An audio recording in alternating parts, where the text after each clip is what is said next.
2024 लोकसभा चुनाव के लिए बीजेपी समेत कई बड़ी पार्टियों ने अपने उम्मीदवार घोषित कर दिए हैं, जिनमें एक या दो नहीं कई भोजपुरी कलाकारों को उम्मीदवारी दी गई है। ऐसा इसलिए क्योंकि बॉलीवुड कलाकारों की तरह ही भोजपुरी कलाकारों का भी देश की राजनीति में तकरीबन 2 दशकों से दबदबा रहा है। तो चलिए आज हम इसी विषय पर विस्तार से चर्चा करते हैं। जानते हैं कि अब तक कौन कौन से भोजपुरी कलाकार राजनीति में अपना दमखम दिखा चुके हैं, किसने कड़ी शिकस्त दी है तो कौन कड़ी चुनौती साबित हुआ है।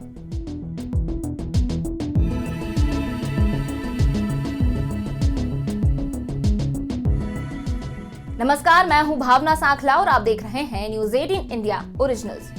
जब भी आप ऑटो रिक्शा, बस या ट्रेन जैसे पब्लिक ट्रांसपोर्ट में सफर करते होंगे तो आपको अक्सर भोजपुरी गाने सुनने वालों का एक तबका जरूर मिल जाता होगा। वैसे ही देश की जनता के बीच एक ऐसा तबका भी है जो भोजपुरी कलाकारों को पसंद करता है, उन पर भरोसा करता है और उन्हें सपोर्ट करता है। और ये तबका छोटा मोटा नहीं, यूपी, बिहार समेत देश भर में एक बड़ा वोट बैंक है।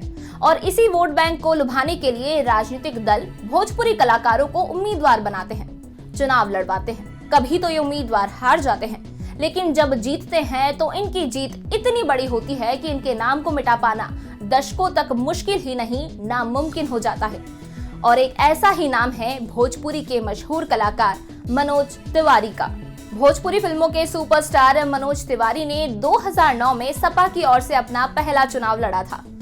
आपको जानकर हैरानी होगी कि मनोज तिवारी ने अपना पहला चुनाव यूपी के सीएम योगी आदित्यनाथ के खिलाफ लड़ा था। अब सीएम योगी को शिकस्त दे पाना तो बेहद मुश्किल है और ऐसा ही हुआ। लेकिन मनोज तिवारी ने उन्हें इतनी कड़ी टक्कर दी कि बीजेपी पार्टी ने भी उन्हें माना और अगले लोकसभा चुनाव यानी कि 2014 से पहले ही मनोज तिवारी को बीजेपी में शामिल किया। 2014 में मनोज तिवारी ने बीजेपी की ओर से लोकसभा का चुनाव लड़ा और दिल्ली से सांसद बने। 2019 में फिर से उन्होंने भाजपा का टिकट लिया और चुनाव लड़ा और जीत हासिल की।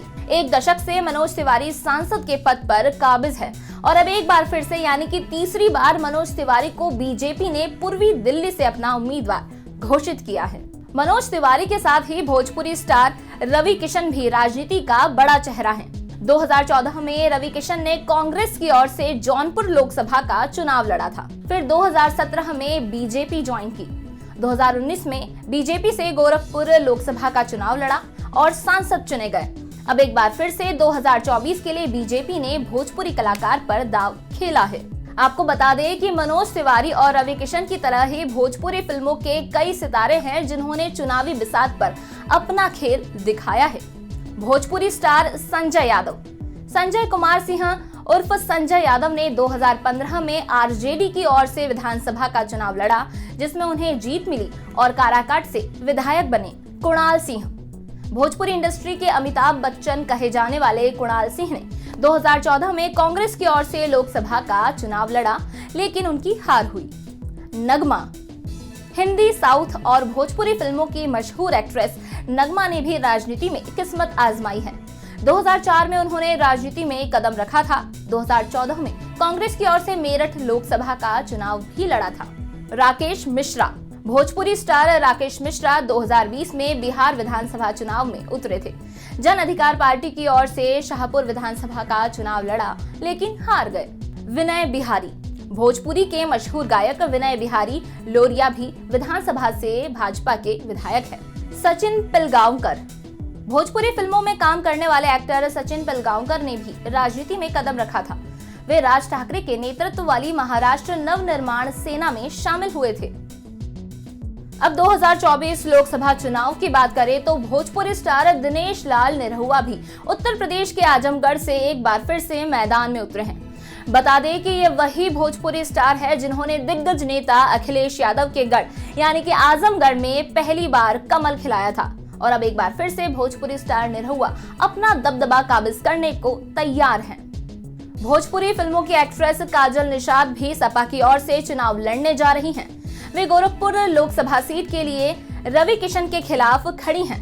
गोरखपुर लोकसभा सीट पर गौर करें तो दोनों ही बड़ी पार्टियों ने जिस तरह भोजपुरी कलाकारों को चुना है, इससे साफ जाहिर होता है कि भोजपुरी कलाकार राजनीति में भी कितना अहम रोल निभाते हैं।